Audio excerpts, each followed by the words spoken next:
Hello, welcome everyone. I'm really glad this room is not empty because I read in the program that Kevin Henney is speaking at the same time and I thought, that's it. There's going to be one other person who's going to come.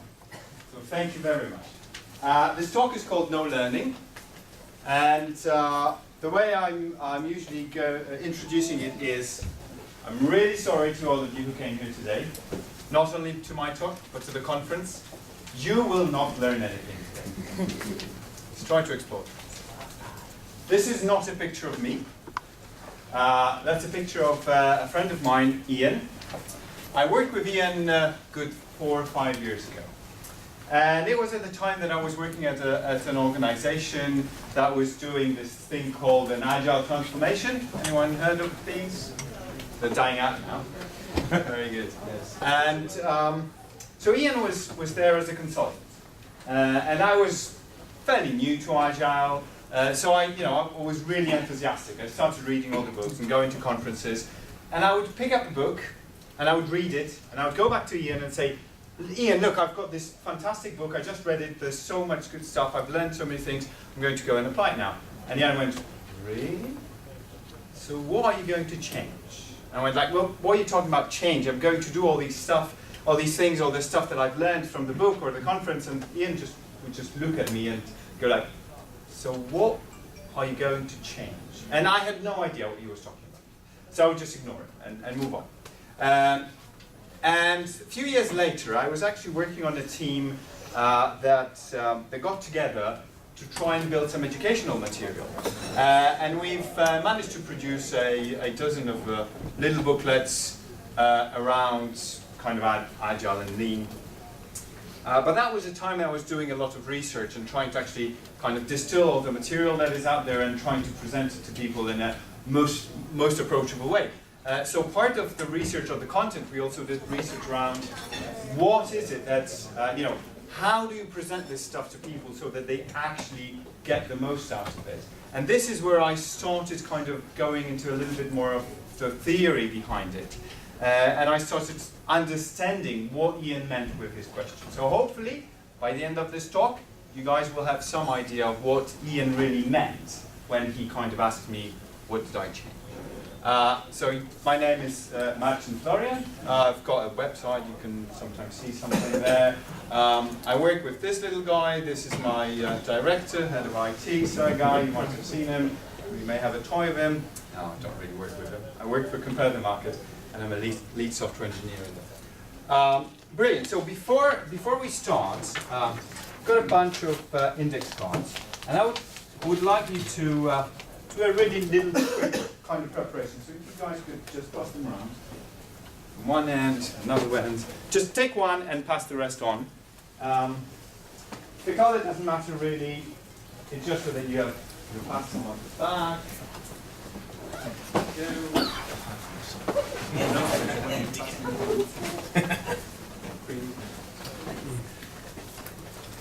And hopefully you've got a pen. I'm sure you've got a pen in your bags. At least there was one in my bag.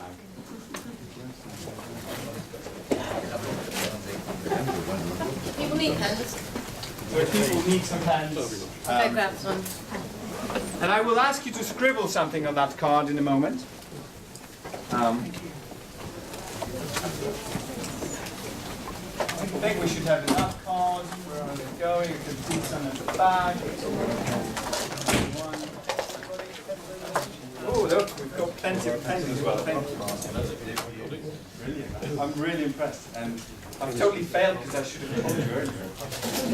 You should have when I said, do you need anything from me? I know. I hope that everyone had their bags with them.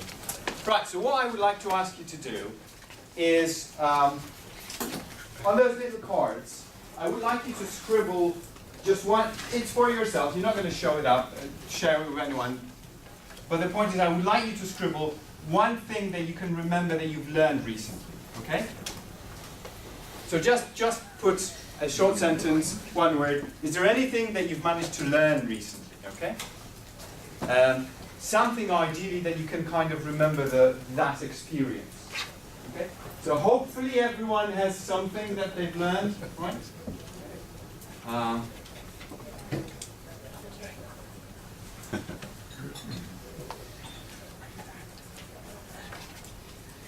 Very good. Everyone's got their little notes down. One thing they've learned recently. Oh, I can see some people still scribbling at the back, trying to remember something. Fine. It may be the alphabet. I don't mind. If that's how far it goes. No, I'm sure it doesn't. Okay. So keep your notes. We'll look at them at the end, and I'll tell you something about that. Brilliant. So I've got a question for you. Who thinks in this room that they are paid exclusively to learn? Right? Well, I can see one hand going up, maybe two, three. Okay? That's fine. I'm prepared for that. I kind of, you know, for me, if you guys work in software development, then that's the only thing we do, right? I know people like to think that they write code and then they create those systems, but the way I look at learning is the process of going from the situation where you don't know something to the situation where you actually have known something. So how many of you have known what all the requirements will be when they start the project? How many of you know what the design will look like when they start the project? How many of you know what classes they're going to be in your code base? How many of you know what server is going to be running in production when you finish the infrastructure, right? Mostly, we have no idea what these things will look like when we start a piece of work in software development or generally in product development, right? And so for me, we almost every single day are on this journey from going from the unknown to something that we hopefully are a little bit more familiar with, and we've cracked it and we've solved it. So, you know, I would like us all to think that we're kind of paid learners, and that learning is the essence of what we're doing. Hence this kind of idea of, although this should be learning, and although we should in theory be learning every day, very often I don't see any evidence of that actually happening. Of course, the systems are being built, and you know, and we deliver some good stuff. But then we seem to be redoing a lot of things over and over and over again. So what is this learning? And you know, when I try to research that and look into how far can we go, actually it turns out there are some really clever people a few thousand years ago that have already told us how this learning works. So I've got this thought. I cannot teach anybody anything, I can only make them think. Right? There you go. You're hopefully beginning to see why I don't think you can learn anything today. I'm not going to teach you anything. I can't possibly hope to. And this is another guy who actually kind of builds up on that idea, because he says the reason why that's the case is because the correct analogy for the mind is not a vessel that needs filling, but a wood that needs igniting. And that's all you can hope. So in order to crack this learning mystery, I believe we need three things. A pencil, some cogs, and a thumbs up, right? Nah, not that easy. So the little simple model that I came with is that learning to be effective needs to be primed, deliberate, and validated. So that's kind of my idea, that in order for us to really truly learn, we need to do these three things. We have to make sure that our learning is primed, it's deliberate, and it's validated. So let's look at those three elements, and let's see how we can get about making sure that they all exist. So let's look at primed. It happens that our location for this conference is absolutely perfect for my talk, because you know, it's been ages since people actually looked at the land that they're on is not really that enough. And they were curious of what was around them, and the only other place they could go to was the sea, right? And we're by the sea right now, so they started building boats, and they started going out a bit further and further, and it was all fantastic when they could just sail along the shore. But eventually, we've learned how to build slightly bigger boats so that we can go a little bit further. And as soon as we kind of learned to do that, a little problem occurs. Not a very nice problem, unfortunately. Anyone knows what that might be? Absolutely. Oh, thank you. My laptop decided to connect to the internet. to interrupt, sorry. There we go. So scurvy. Unfortunately, it turned out that as soon as people started sailing out further and further into the sea, people started dying.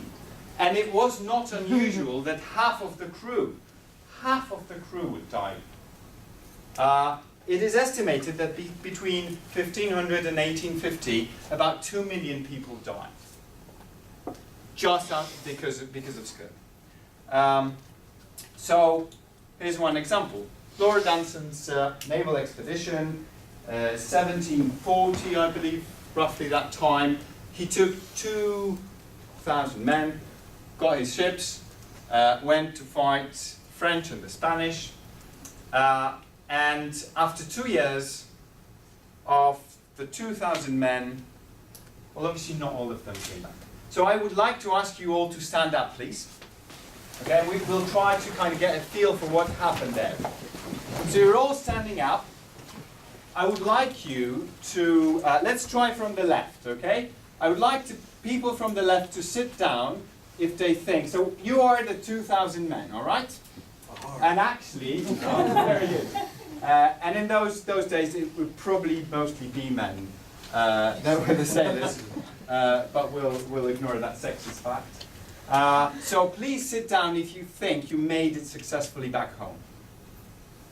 So we start from the left and start kind of sitting down. From our right. Sorry, my left. Yeah. Right, everyone's so I wasn't on the a board. third, 600 made it home. Okay, so we need about a third. Please sit down. Right. Oh, that's too many. You guys need to stand up, I'm afraid, because we get now to a half. Okay, so a third of all the sailors made it home. Brilliant. So unfortunately, you guys are the ones that didn't make it. But you know, it was a naval expedition. They went to fight. So maybe some of you died during the fighting, and therefore kind of at least had some fame. So please try and sit down if you think you died fighting. Brilliant. Thank you very much. All the people who sat down, please stand up. 3 men died fighting. All the rest of you actually died of scurvy. Thank you very much. But I actually asked you to stand up and sit down, not only because that hopefully kind of gave you an idea of the problem, of the scale of the problem, but also because physical exercise gets our heart to work a little bit faster, gets a little bit more oxygen into the brain, which is essential for learning. Very good. So comes James Lind, a Scottish physician who was looking at the problem of scurvy and was thinking, you know, so many people are dying, we need to do something about it. He's actually the first person to do what we these days call clinical trials. So that's about 1760. You know, he looks at the sailors that come back from sea and goes, right, I can see that these people are really, really sick. Some of them already died. So he took all the men that came back, divided them into pairs, and decided to feed each pair slightly different food. Okay? So he gave these people kind of bread, and gave the other pair some beer, and gave the other pair some potatoes. And then, for some reason, he picked up a pear and went, well, I'm going to give you these strange fruits, these oranges things. And he did that for a while, and it turned out that out of all these trials that he did, the pair that got the oranges kind of made full recovery, and very quickly. So he went, well, there's something here. I'm giving these people that food, and they seem to be recovering, surviving. So he went, look, guys, there's a cure for this problem, and it's just if you eat the right thing. And everyone else looked at him and went, no, that's not possible. We already know what happens. You go out to sea, there are all these sea monster and bad ghosts, and that's what makes you ill, so it can't possibly be the food. So everybody ignored him. And it wasn't until James Cook started sailing out, and you know, it was his first expedition. He discovers Australia, kind of gets a little bit famous, goes on his second expedition, has got this really, really famous big ship. Everybody starts kind of knowing a little bit about him. And he also kind of is a little bit worried about scurvy. So his first expedition, again, people die. So on his second expedition, he decides to try out different things, and he maybe have heard a little bit about what Lind was doing. And it turns out that his second naval expedition was really successful. And it was mostly successful because it was one of the first ones where everybody got home, right? Nobody died. And it turned out that nobody died because he tried and got lots of stuff on board, but among the things that he had was some carrot marmalade and some sauerkraut. And we now know that these foods obviously have lots of vitamin C. He had no idea, but he just had them because he wanted to try a lot of things. And none of the men died, so everyone was really impressed. He gets a medal, gets recognized, so we're 1760s. And even though by now it's, the evidence is pretty overwhelming, it wasn't until 1850s that actually people stopped dying out of scurvy, and every single expedition would have the right food to help people. So there we go. There was no learning there, even though there were clinical trials and overwhelming evidence. People still ignored that because it didn't really fit with their worldview. It can't possibly be the food. And I think we have a lot of that in software, right? We have some evidence that we think, well, this should work. Maybe this TDD thing actually helps. And we keep ignoring that. But a lot of the time what I hear from people is that it is going to be much better if you present your ideas with some data backing it up. So let's look at another story.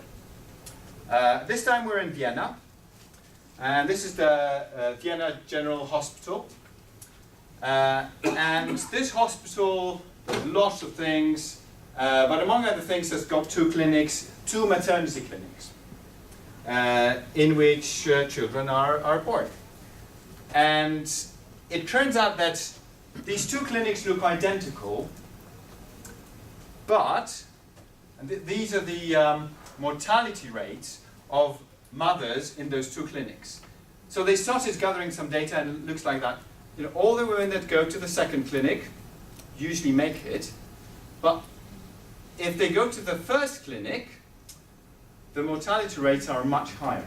So obviously the hospital was rather concerned about it and was trying to do lots of different things, and it really took them many, many years to actually understand what was going on. And in particular, there was this one gentleman, Ignat Semmelweis, who was one of the doctors there, really respected, and he really could not accept this situation. He went, this is absolutely unacceptable in a hospital. We can't, there's obviously something wrong between those two clinics. Why are those mothers here dying? We have to do something about it. So he did lots and lots of experiments, lots of research, but he really could not figure it out. Until one summer, one of his friends dies, and he kind of starts looking back at what happened. It turned out that Clinic 1 was a teaching hospital, part of the hospital, and Clinic 2 wasn't. So what are you teaching students usually? Apart from all the other things, what's one of the kind of crucial elements of student life as in medicine? Hygiene. They didn't know about that yet. But what things would you do as a student? Dissections. Yes, you would look at the live patients and you would look at the dead patients as well. And it turned out that the friend of Ignaz who died because he was stabbed accidentally by one of the students who was doing a dissection and had a dirty scalpel. So Ignaz goes, right, there must be something about hygiene here, and there must be something about the fact that these doctors are going with the students and then maybe attending the mothers.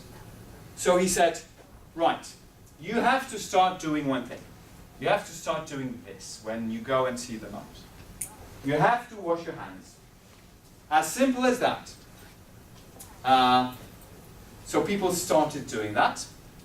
This is what happened to mortality rates. Whoop. And then I did stop, and that was not intended. There we go. Try that one again. And he gathered some data, and there we go. Mortality rates fall off the cliff. It turns out that was the problem. Okay? So what happens? Well, Ignaz gets fired, goes to another hospital, repeats his experiment. The evidence is exactly the same, so they put him in a mental institution and he dies there. Okay? Why is that? Because he suggested that the surgeons might have dirty hands. And that was absolutely unacceptable in that society. Right? I mean, surely they were educated gentlemen. They could not possibly need to wash their hands.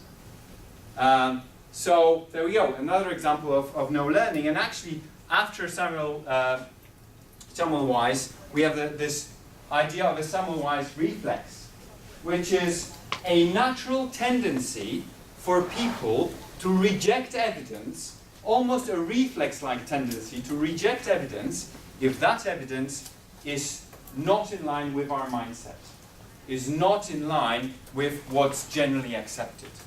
Okay? Try and think if there are any examples of that in the social learning community. Right? I'm sure we might find a few. So I have one from a guy called Ken Beck. This is what he said. In spite of their conceptual and mathematical elegance, functional programming languages never caught on for commercial software. Anyone write any functional style programs these days? There we go. Anyone writes JavaScript? That's kind of functional, or can be functional. So Ken Beck kind of went, no one's using functional. That's, by the way, a quote from him from the Smalltalk book. So it's a few years old, right? But then at the time, he already looked and went, nobody's using it, nobody's going to use it. He just completely dismissed functional languages and functional programming as a thing back then, because no one was doing it. There we go. Even though, if you read actually around his thought, he was, this could be so nice if we wrote some of these things in functional style. But then he goes, no. Okay, so here are some ideas of, if we're primed to ignore something, if we are not open-minded about this change, about the ability to learn something, it is just so easy to completely dismiss those ideas. And again, going back to the classics, it is impossible for anyone to begin to learn that which he thinks he already knows. So this is this idea of priming. Learning requires us to be primed in such a way that we are open-minded to new things that are going to come. Because if we are convinced that we already know that it is not the food that causes scurvy, if we are convinced that we already know that it is not the dirty hands that may cause the diseases, we're never going to learn. So this idea of this primed, we can call it also kind of prepared or planned. Right? So when I was preparing for this particular talk, and it probably took me best part of a year, I had this idea, I'm going to talk about learning and no learning, and suddenly, because I kind of primed myself for the topic, I started seeing tweets that fit perfectly with what I was trying to research. I've got this friend, a guy called Jürgen Appello, who's written some books, and this is an example of how far he goes with his primed or planned learning. This is his kind of learning log for the book one of the books he was writing. This is how kind of accurately he was trying to track the things that he would put, the things that he was expecting to learn, right? And actually, that was just part of his spreadsheet. That's what it looked like. He actually did that. So there we go. Learning to be effective needs to be primed, deliberate, and validated. So let's talk about deliberate learning. This is my daughter, Zosia. As you can see, she's trying to learn how to do ice skating. So she goes to those lessons, and the teacher says, you're going to go advance to the next level, but you have to practice these 2 or 3 things. So we go out on ice together after the lesson, and she goes out and she does some practice. And I go, and I'm looking at what she's trying to practice, and she's practicing lemons, which is one of the things that you're supposed to do. But that's the thing she's already learned how to do. So I'm asking her, the teacher just told you to practice something else. Why are you practicing lemons? Oh, because I'm familiar with that. This is what I know how to do, right? So she would go out there and practice what she already felt she was good at, rather than what she knew she had to learn. Right? That always reminds me of, we get lots of CVs. And every now and then we get a CV, and on the CV you go, oh, this is my experience. So apologies for all the Java guys, but I get a CV and it says 10 years of Java development experience. Ooh, clearly someone didn't learn here, right? As in, I'd expect, if you've been doing Java for 10 years, you would have probably learned by now that maybe there are some other languages you might want to look into. But no, we have this tendency to keep going with what is familiar. So we need to break that. And one of the good ways to break that familiarity is to do something called deliberate practice. So when we practice something normally, we try to get into a position where the thing becomes natural and we put less effort into it. So it becomes automatic or more automated. We don't put as much attention. This is the idea of normal practice. Deliberate practice, on the other hand, is something which is very focused on improving our performance. And that usually means that it gets more difficult as we do deliberate practice. We're trying to make it more, we're trying to kind of bring it more to the forefront of our minds and trying to put more effort into it. So this is just something I'd suggest you kind of, if you haven't heard about it, look into it. We're actually quite lucky because John Jagger is around at the conference as well, so he'll be much better placed to tell you loads about deliberate practice than I can ever hope for. But if we look at this deliberate practice, there's this guy called Mihaly Csikszentmihalyi, who actually done some psychological studies into this idea of deliberate practice and practice. And he came up with this model called the flow model. And he says, in order to really improve your performance with something or your ability, it is only possible if you are in what he calls the flow channel. And he says, the way you find the flow channel, which for him is the optimal learning experience, is that you get the right mix of your existing skills and the challenges you face.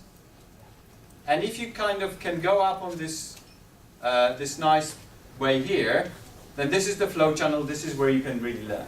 But too often people either are here, which is they have something that is extra challenging, but they don't know it enough, which just causes anxiety and we can't learn. So this is the idea that we just throw someone, give them a new language to learn, and expect them to learn that language if they don't have enough skill to pick up a new language. Or the opposite, perhaps maybe like the poor Java guy that I'm picking up on, where he does not have the challenges, never had to do anything that requires some more skills, and therefore just gets bored. And I think this is particularly these two places I see a lot, right? So these are all the new developers, and these are all the experienced developers usually. So the challenge is, how do we get ourselves to the point where the work that we face and the challenges that we face match our current skill levels, and therefore stretch us. Okay, but we've talked a lot about, when we talk about learning, people usually associate that with knowledge. And it turns out that the mastery of knowledge alone is insufficient. And this what kind of brings me to the one model that I'm going to share with you, which is maybe a little bit academic, which is the model that I found while researching for the value flow quality work, so that research into learning and teaching people. And this is what probably Open University uses that quite explicitly as their model, and most people in academia kind of are very familiar with it, which goes back to JB's lemons example. So Kolb kind of analyzed the learning behaviors and the learning experience, and he said, actually, in order to learn, it's not enough to have the skills, and it's not enough to have the theory. You have to go through a cycle where you have some concrete experience of doing things, then you have an opportunity to do some reflection upon what you did, then you can create some abstract, so you go from the concrete to the abstract, and then you experiment with these abstract ideas and you put them into practice. Okay? And only if you manage to go through the full cycle can you actually say that you've learned something. That's what Kolb said, and this is what I believe, this is this idea of experiential learning. That even if I tell you something today, until you go back and put it into practice, you will probably not have an ability to have some kind of sustained effect of the things that you heard today. So again, we have one of the wise ones kind of saying, whatever you would make habitual, practice it, and if you would not make a thing habitual, do not practice it, but accustom yourself to something else. This is translated from Latin, a little bit difficult. So what he really said is, if you want to do something, just do it. If you want to stop doing something, you have to do something else. Okay? Again, you've seen the example hopefully this morning. Just don't do it. Yeah, that's it. Just don't do it. Why? Just don't do it. No, actually, it's more effective if we start doing something else. And here's a little story about that. So there's an old medieval castle, and the castle has a king.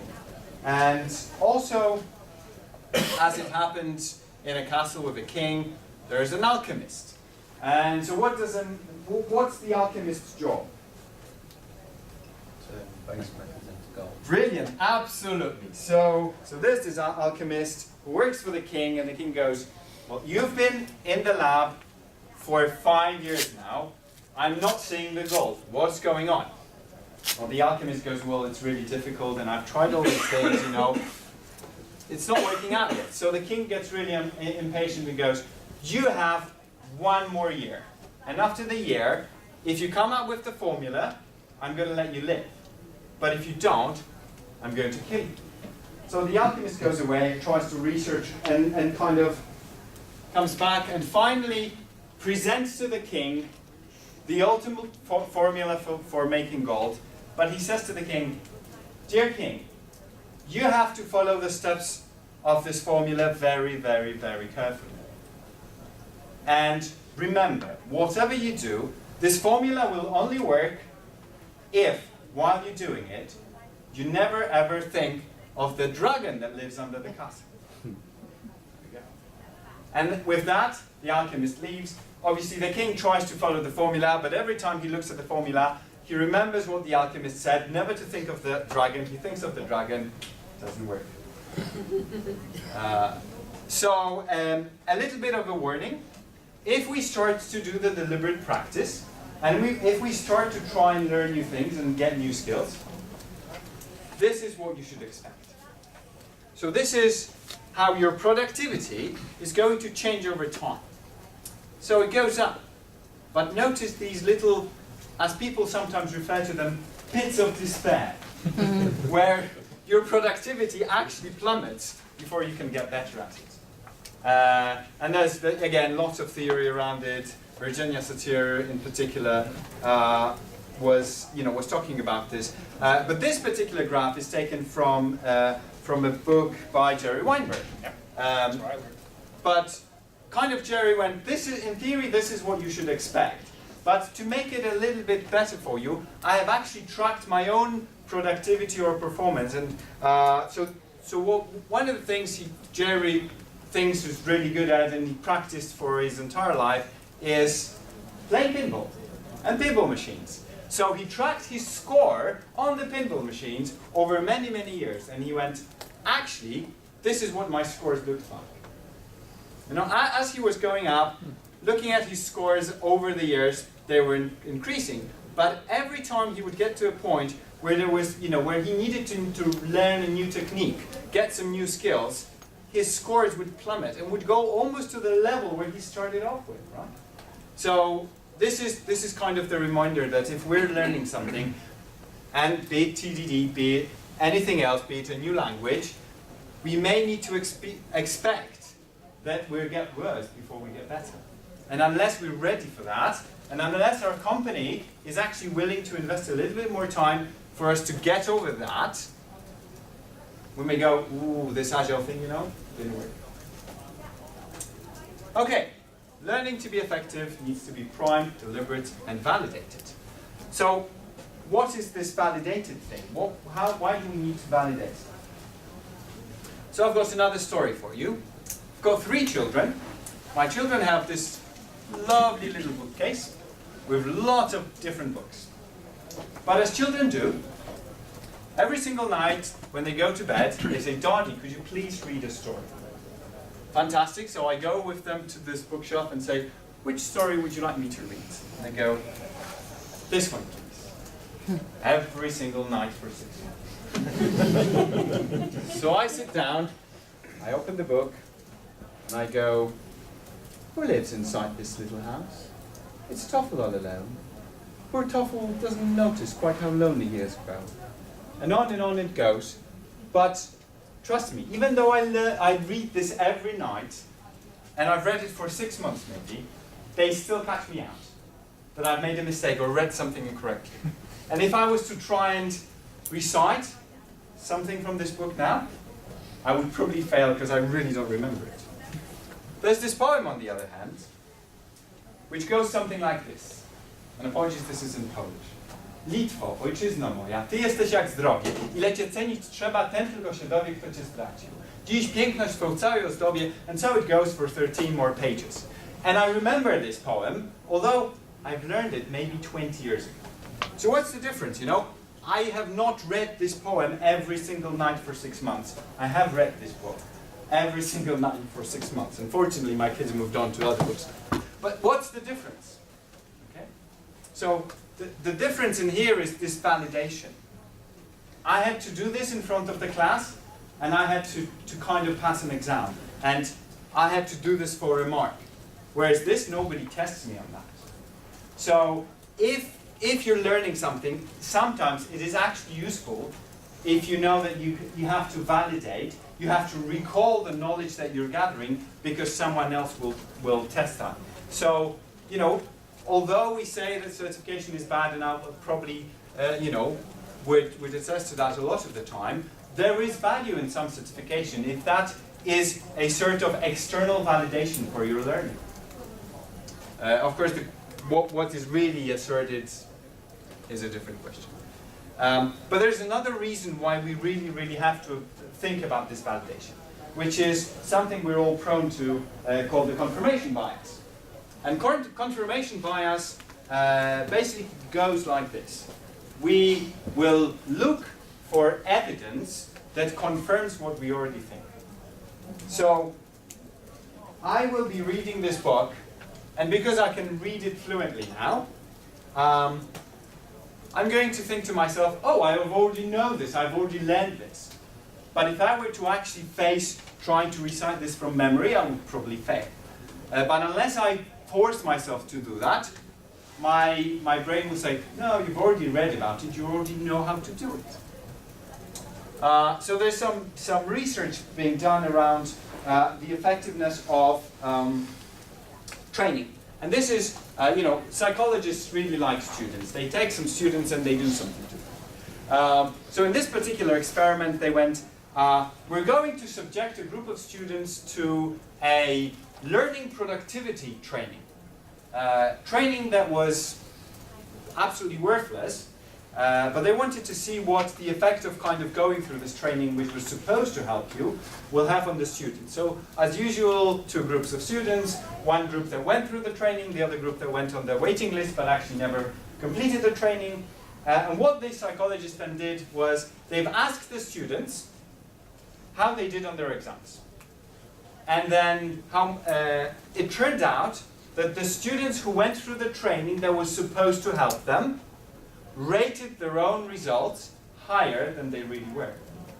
Because they thought, we went through this training course, we invested time learning in how to be better students, therefore we must be better students, so we're sure we got our results better. And it was even more interesting when they kind of did the same a few months later, and it turned out that the effect of this kind of fake training was so strong that a few months later the students still remember that they did better at their exams.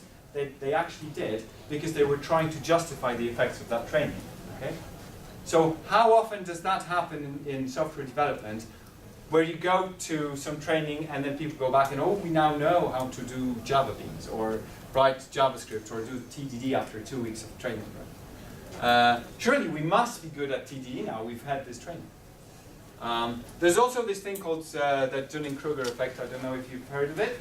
But this is the tendency of people who are inexperienced to rate themselves higher, rate their abilities higher than they really are, and people who are really experienced to rate their own abilities lower than they really are. And this is attributed to kind of people who are not experienced have overrate their own ability, but people who are really experienced overrate others' abilities because they think everyone else is as good as they are. So this is again something to really watch out for. You know, when you have juniors and seniors in the team, how do you make sure that the junior does not do something, doesn't stops to ask questions or actually do some proper research. We also have to remember that this validation is important because our memories are what we could call save on read type of memory. So we actually reinforce our memory when we recall, not when we studied for the first time. So the only way to actually recall something in the memory, to record it or reinforce it, is to actually try to recall it, read it from memory. Which is why, again, this validation has it stayed in there? Can I try and remember that bit of code about that bit of theory? All right, questions. Sorry, it's not time for you to ask me questions. Not yet, at least. But questions is something very, very important when we validate the learning. And I feel that questions is something that we don't ask enough. Okay? So when you get some requirements, do you question them? When you implement something, do you question whether the implementation is right? Do you question whether it could be done in a different way? How do we challenge what we do? How do we challenge our kind of, we assume that this is the case. Can we have a test, right? This is why test-driven development is so good, because you almost challenge yourself with a test. If you write the failing test first, this is your question that you're trying to answer, and hopefully if it goes green, you've answered your question. So going back to Ian, this is where I kind of finally understood. His question was, what have you changed? And what he meant was, he wanted to see whether that learning that I was espousing, all the stuff that I supposedly learned, he wanted to see whether that created any substantial change in my behavior, in my interactions, okay? Because that, for him, was the confirmation of the learning, was the confirmation that I actually got some knowledge and did something with it, okay? So you should know it by now, okay? Learning to be effective needs to be? Time, deliberate, validate. Brilliant, very good. Oh, learning a little. So, this takes us to Lego. I'm just going to do a very kind of gentle version of my experiment. This is what I've been doing. Throwing some ideas and facts around. They're probably lying scattered in your brains right now. If you've heard some of that before, some of these ideas might have already latched on to something you had in your memory. But mostly, they're just a bunch of random facts. And this is where what I call the law of learning entropy. Just like normal physical entropy, everything tends to chaos unless we put energy. So I wanted to encourage you to put some effort and energy into the facts that you are absorbing. Because unless you actually apply some energy and put some effort, you won't be able to transform the information that's coming at you into a learning that can result in a changed behavior. So unless you read the book, then try to do the TDD, then get someone to tell you whether you're doing it wrong, then read the book again, then do a little bit more practice, and then get someone who's maybe a little bit better than you to tell you that you're doing it all wrong. Until you go through that cycle and put that effort, you won't be able to learn anything. So there we go. I wanted to learn a little bit more about learning. And for me, this is my validation. Did I learn enough so that I can try and share that with you? Now you can find your own kind of, you've got your things that you've learned written on a little card. Now you can start thinking about it. How have you validated that you've learned these things? How did you approach your learning? Okay? Was it effective? How are you going to carry it through? How are you going to make sure that it stays there? So there's just one more quote, which for me kind of felt perfectly fitting in this whole presentation from Seth got. If you've done something with what you've learned, then maybe you know it. Primed, deliberate, validated. Maybe. If you want to know more, these are some of the books that I would recommend you could start looking at. Talent is Overrated, Blink, Flow. So Flow is that model explained in great detail with nice examples. Some thoughts from Jerry Weinberg, Becoming a Technical Leader. Pragmatic Thinking and Learning, how can you change your brain to be more effective at learning than some more and a Zen, yes, and that kind of philosophical book about generally learning. Right, brilliant. That's all from me. Thank you very much.